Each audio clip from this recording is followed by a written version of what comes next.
Well, have your Bibles open to Matthew chapter 22, verses 15 through 33. Here, the Pharisees came to Jesus with a question, not because they're looking for information, but because they wanted to set a trap for him. And then on the very same day, the Sadducees took their turn, and they asked Jesus a question that they just knew that he would not be able to answer without looking foolish. But he made them look foolish. And in debating with Jesus, the Pharisees, along with the Sadducees, they were outmatched. The Pharisees questioned him about paying taxes, and that's in Matthew 22, 15 through 22. And before they asked the question, they spread their net for him with flattery. They're trying to trap him in their net, and so they're going to butter him up. In the book of Proverbs, chapter 29, verse 5, a man who flatters his neighbor spreads a net for his feet. Well, now they're spreading the net for Jesus, but first of all, they're flattering him. And here's how they did it. In Matthew 22, 15 and 16, then the Pharisees went and plotted how they might entangle him in his talk. And they sent to him their disciples with the Herodians, saying, Teacher, we know that you are true and teach the way of God in truth, nor do you care about anyone, for you do not regard the person of men. They said, Jesus, we know you're a good teacher and you speak words of truth and that you do it without partiality toward men. You don't show favoritism. And so we want you to give us the answer to this question that we have. Now the question is in verse 17. Tell us, therefore, what do you think? Is it lawful to pay taxes to Caesar or not? Now remember, we read in verse 16 that the Pharisees sent to him their disciples with the Herodians with this question. And so the question now is he going to offend the Herodians by the way he answers the question, or is Jesus going to offend the Pharisees by the way he answered? The Herodians, they were supporters of paying taxes. They knew they had their power because of Rome, and so they paid their taxes to Rome. The Pharisees, they hated the very thought of paying taxes. In fact, we know they even hated the tax collectors who were employed by Rome. And the Pharisees thought that their allegiance was to God alone. And they just didn't like to think about the thought of paying taxes to the Roman government. So, who will he offend by the way that he answers? Is he going to offend the Herodians or is he going to offend the Pharisees? Jesus, being the Son of God, he masterfully dealt with the question. In verses 18 through 21, Jesus perceived their wickedness and said, Why do you test me, you hypocrites? Well, he knew why they were there, and that was to test him.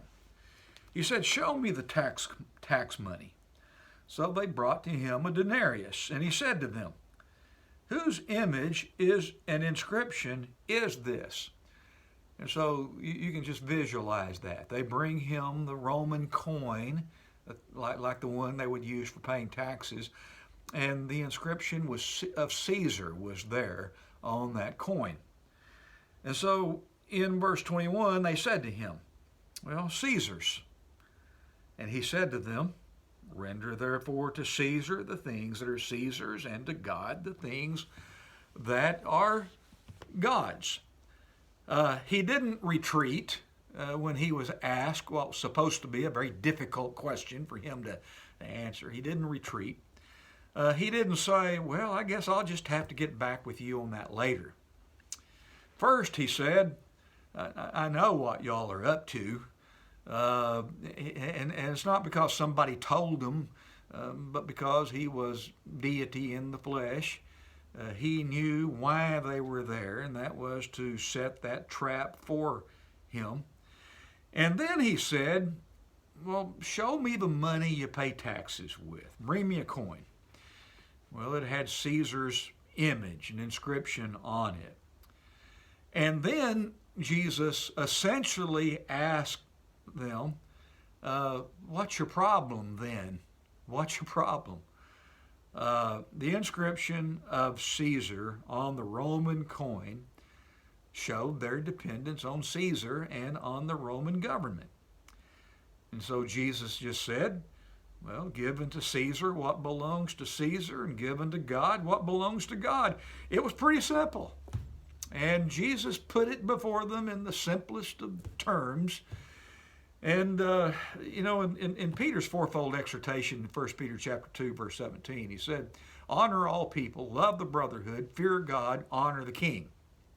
Now, two parts of that fourfold exhortation: fear God, honor the king. And so you just give unto God what belongs unto God. Give the fear, the honor, the reverence, and the obedience that belongs to him. And give unto Caesar, give unto the king what it is that belongs unto him. It was pretty simple. And so their response is in verse 22. It says, when they heard these words, they marveled. They were amazed, and left him and went their way. Well, that was not the final outcome that they had anticipated. They figured that they had outsmarted Jesus and that he would be embarrassed. He would leave them and go on his way. And instead, they were embarrassed. And it says they left him and went their way. Kenny Chumley said in his commentary on these verses in the book of Matthew, he said, on the way back, someone probably asked, well, who thought up that dumb question anyway? It would be good for us to always remember that being good citizens, paying our taxes, honoring the government, that's part of our obligation to God. And we do all of those things willingly because we're Christians. The book of Romans chapter 13, verses 1 through 7. I'm going to read those verses. Those are words we need to remember always when thinking about our attitude toward the governing authorities. Whether it be on the national level, state level, city level, whatever you're talking about. Romans 13, 1 through 7. Let every soul be subject to the governing authorities. For there is no authority except from God, and the authorities that exist are appointed by God. And so he said, be subject to the governing authorities because they've been appointed by God. Therefore, whoever resists the authority resists the ordinance of God.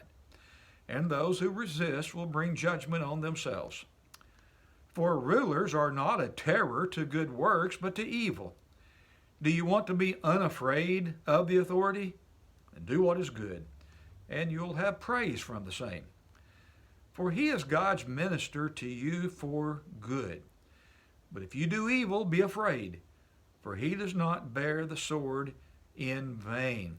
And the addressees of the Roman letter, they knew what the government did with the sword. They used it for executions and capital punishment that has the approval of God even today. He is God's minister and avenger to execute wrath on him who practices evil. Therefore, you must be subject not only because of wrath, but also for conscience sake. You want to have a good conscience? Just do what's right in your relationship with the civil government. For because of this, you also pay taxes, for they are God's ministers, attending continually to this very thing. Render therefore to all their due, taxes to whom taxes are due, customs to whom customs, fear to whom fear, honor to whom honor. So we render to our governing authorities the honor and the respect that is due them, and unto God the honor and the respect that is due him. The Sadducees, on the very same day, they come to him with their question about the resurrection from the dead. This is in Matthew 22, 23 through 33. Now, their question was based on the law of Moses. In the book of Deuteronomy, chapter 25, verses 5 and 6. Deuteronomy 25, beginning with verse 5. If brothers dwell together, and one of them dies and has no son, the widow of the dead man shall not be married to a stranger outside the family. Her husband's brother shall go into her, take her as his wife, and perform the duty of a husband's brother to her. And it shall be that the firstborn son which she bears will succeed to the name of his dead brother, that his name may not be blotted out of Israel. So here's a brother who dies, but his name's going to live on through the son of his brother. Now, they had that in mind when they asked their question about the resurrection. Now, the Sadducees, they didn't even believe in the resurrection, but they're asking a question about it. Not because they're wanting to learn more about the resurrection, but because they're putting that trap out there for Jesus.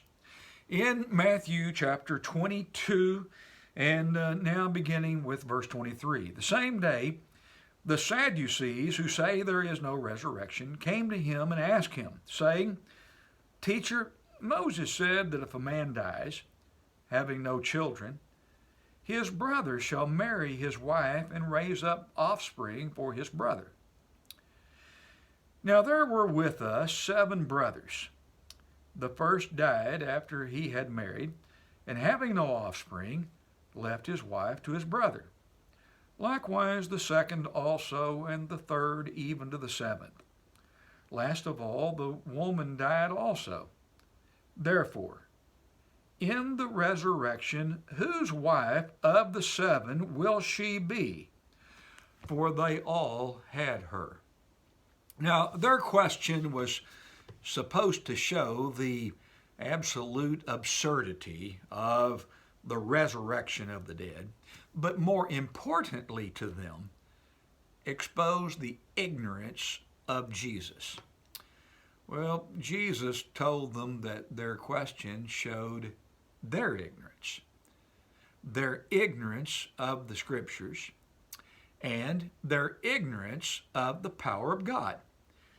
You read further now in Matthew 22, 29 through 32. Matthew 22, 29, Jesus answered and said to them, You are mistaken, not knowing the Scriptures, nor the power of God.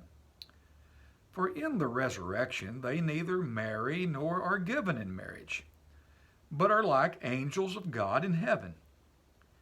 But concerning the resurrection of the dead, have you not read what was spoken to you by God, saying, I am the God of Abraham, the God of Isaac, and the God of Jacob? And then Jesus said, God is not the God of the dead, but of the living. They were ignorant, first of all, of the power of God to provide a life where in our resurrected bodies there is no birth or death or marriage, but where souls will be as the angels of God in heaven. And he said they were ignorant of the Scriptures. Scriptures like Exodus chapter 3 and verse 6. Now this is where God appeared to Moses in the burning bush, told him to take off his sandals because the place where he was standing was holy ground. And then he identified himself. God said, I am the God of Abraham, the God of Isaac, the God of Jacob. Now, we use Matthew 22, verse 32, which is based on Exodus 3, verse 6.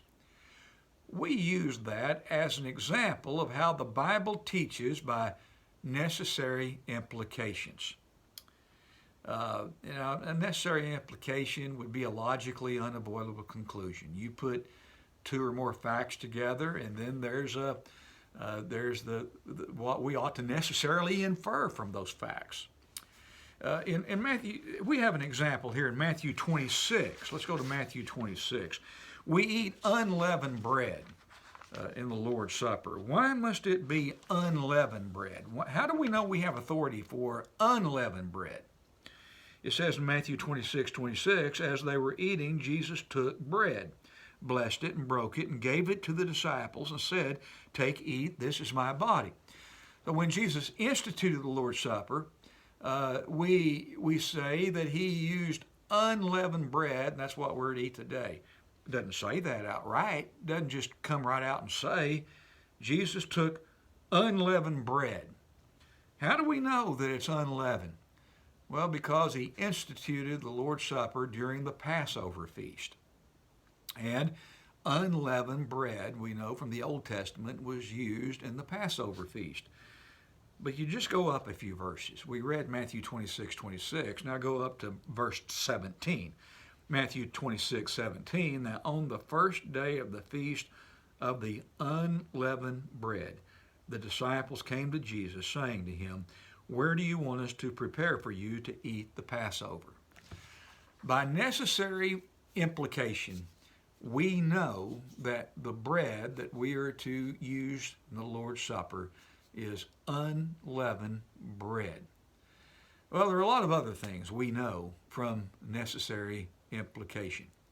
We establish authority from the Scriptures by these three means: direct statement, approved example, and necessary implication. But you know, in our day, necessary implication is often ridiculed. They say, well, that's just something we made up. But Jesus used it right here in our text in Matthew 22 and verse 32, which is based on Exodus 3 and verse 6. Matthew 22, verse 32, I am the God of Abraham, the God of Isaac, and the God of Jacob. Now, Jesus said that's what God said over there in the Old Testament. But when he said that, Abraham, Isaac, and Jacob, they had been dead for a while. Now, here's what Jesus said next in Matthew 22:32. God is not the God of the dead, but of the living. Now, after Abraham, Isaac, and Jacob had died, God said, I am the God of Abraham, the God of Isaac, and the God of Jacob. They were dead when he said that. But then Jesus said, God is not the God of the dead, but of the living. So the necessary implication is that Abraham, Isaac, and Jacob were alive in some sense after their death. And their death did not mark the end of their existence. Now, the God who could put your spirit in your earthly body, he is fully capable of putting your spirit in your resurrected body. And you know, the Sadducees had no answer for that. And they were the ones who ended up looking pretty foolish. Now, here's the reaction of the multitudes after Jesus got through dealing with the question that was put before him. Matthew 22:33, and when the multitudes heard this, they were astonished at his teaching. And so instead of Jesus being discredited in front of the multitudes should have become more convinced than ever that Jesus was the Christ. Just in the way he spoke, in the way that he answered those questions. And we ought to be convinced, too, that Jesus is the Son of God. Our faith ought to be increased by looking at Jesus and the way he taught, the way he answered questions. In Matthew 7, verses 28 and 29, you see the response of the people to Jesus' teaching of the Sermon on the Mount. That sermon is recorded in Matthew chapters 5, 6, and 7. It's been called the greatest sermon ever preached. And it was preached by the greatest preacher and teacher that's ever lived. So in Matthew 7, 28 and 29, and so it was, when Jesus had ended these sayings, that the people were astonished at his teaching, for he taught them as one having authority and not as the scribes. There's a passage that I really like over in the Gospel of John, chapter 7. John 7, 31 and 32. And many of the people believed in him and said, when the Christ comes, will he do more signs than these which this man has done? The Pharisees heard the crowd murmuring these things concerning him, and the Pharisees and the chief priests sent officers to take him. They saw the handwriting on the wall and how that his popularity was increasing and how that more and more were convinced that his claims were true. And so they sent officers to take him, to arrest him. But they did not arrest him. They came back to these Jewish leaders without Jesus in their custody. And so here's what we read in verses 45 and 46. John 7, 45 and 46. Then the officers came to the chief priests and the Pharisees, who said to them, why have you not brought him? The officers answered, no man ever spoke like this man. The manner in which Jesus spoke and the way that he dealt with his enemies, who were constantly setting a trap for him, has been recorded and preserved for us so that we can say today, truly, this was the Son of God. And, we can say he is the Son of God, and he is coming back. We need to make sure that we are ready for his return. Thank you for listening.